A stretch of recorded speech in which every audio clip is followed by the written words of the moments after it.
കൊരിന്ത്യർക്ക് എഴുതിയ ഒന്നാം ലേഖനം 7-ാം അധ്യായം 18 മുതലുള്ള തിരുവചനങ്ങൾ. ദൈവത്തിന്റെ നിയോഗവും വിളിയും അനുസരിച്ച് ഓരോരുത്തരും ജീവിതം നയിക്കട്ടെ. ഇതാണ് എല്ലാ സഭകളോടും ഞാൻ കൽപ്പിക്കുന്നത്.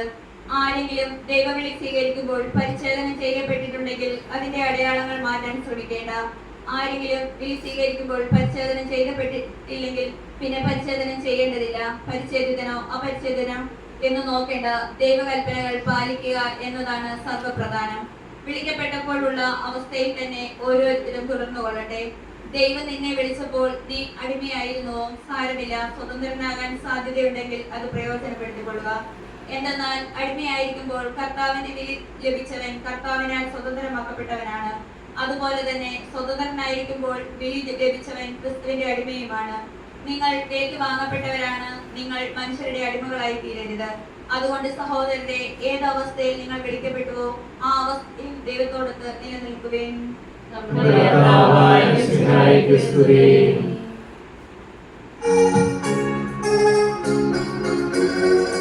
ഹല്ലേലൂയ പാടിയിടുന്നേ, ഹല്ലേലൂയ ഹല്ലേലൂയ ഹല്ലേലൂയ പാടിയിടുന്നേ, ഹല്ലേലൂയ ഹല്ലേലൂയ.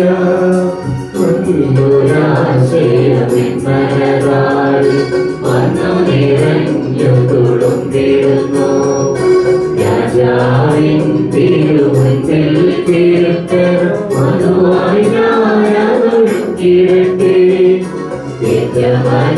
മനോഗ്രഹപൂരിത കവിത തുരിത പോരൻ ആവിപ്പോ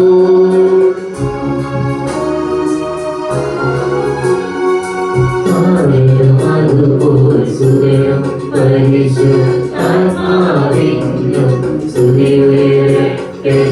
ആദിമുതൽ കേന്നും നിത്യവുമായി ഭവിച്ചിടട്ടെ.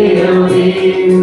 ഹല്ലേലൂയ പാടിയിടുന്നേ, ഹല്ലേലൂയ ഹല്ലേലൂയ ഹല്ലേലൂയ പാടിയിടുന്നേ, ഹല്ലേലൂയ ഹല്ലേലൂയ.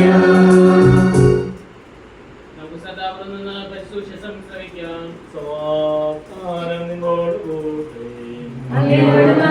ആത്മാവോടുകൂടെ.